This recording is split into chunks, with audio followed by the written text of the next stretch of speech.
చూడండి రైతు మిత్రులారా, ముందుగా మనం స్ప్రేయర్ పంప్లో కొన్ని నీటిని పోయాలి రైతు మిత్రులారా. ఈ విధంగా మనం నీటిని పోసి తర్వాత ఇక్కడ పేరాడెక్స్ అనేది ఉంది. ఈ పేరాడెక్స్లో వచ్చేసి పారాకాట్ డైక్లోరైడ్ 24% SL అనే కెమికల్ ఉంటుంది. ఇది అన్ని రకాల కలుపులను నివారిస్తుంది. దీన్ని మనం సాధారణంగా ఎమర్జెన్సీ గడ్డి మందు అని అంటాము. అయితే ఇక్కడ మనం డ్రిప్పులు ఇక్కడ చూడండి మిత్రులారా, మనం ఒక స్ప్రేయర్ పంపుకు 100 ml చొప్పున ఇది పోసుకోవాల్సి ఉంటుంది. 100 ml పారాకాట్ డైక్లోరైడ్ను పోసిన తర్వాత కొంచెం యూరియా అనేది వేయాల్సి ఉంటుంది.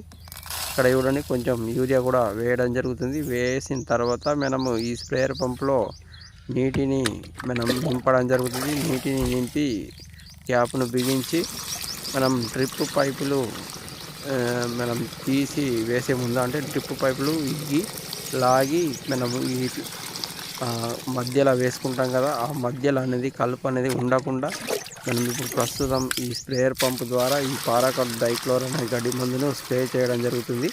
తద్వారా గడ్డి అనేది చనిపోతుంది. చనిపోయిన తర్వాత మనం ఈ డ్రిప్ మొక్కజొన్నలో ఉన్నటువంటి డ్రిప్ పైపులను మనం లాగేసి ఇక్కడ పరచడం జరుగుతుంది మిత్రులారా. చూడండి, అటు డ్రిప్ పైపు ఇటు డ్రిప్ పైపు ఉంది, మధ్యలో కలుపు అనేది బాగా ఉన్నది. ఈ గడ్డి అన్నింటినీ కూడా మనం చంపడానికి ఇప్పుడు ఈ పారాకాట్ డైక్లోరైడ్ అనే గడ్డి మందును డ్రిప్ మధ్యలో మనం స్ప్రే చేస్తున్నాం మిత్రులారా. ఈ విధంగా గడ్డి మందును మనము స్ప్రే చేసుకొని ఈ గడ్డిని చంపిన తర్వాత మనం ఈ డ్రిప్ పైపులను లాగేసి దీంట్లో మనం పరుచుకోవాల్సి ఉంటుంది రైతు మిత్రులారా.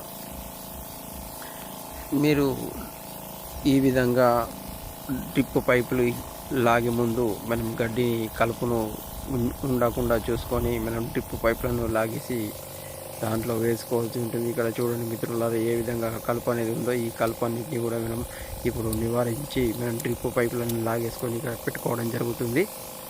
తర్వాత ఈ డ్రిప్పులు మళ్ళీ నెక్స్ట్ సీజన్కు మనం లాగేటప్పుడు చాలా ఈజీగా ఉంటుంది, గడ్డి అనేది ఉండదు. ఇక్కడ చాలా గడ్డి అనేది ఉంది. వీటిని మనం చంపడానికి మనం పారాకాట్ డైక్లోరైడ్ 24% SL స్ప్రే చేస్తున్నాం. Please like, share and subscribe my YouTube channel.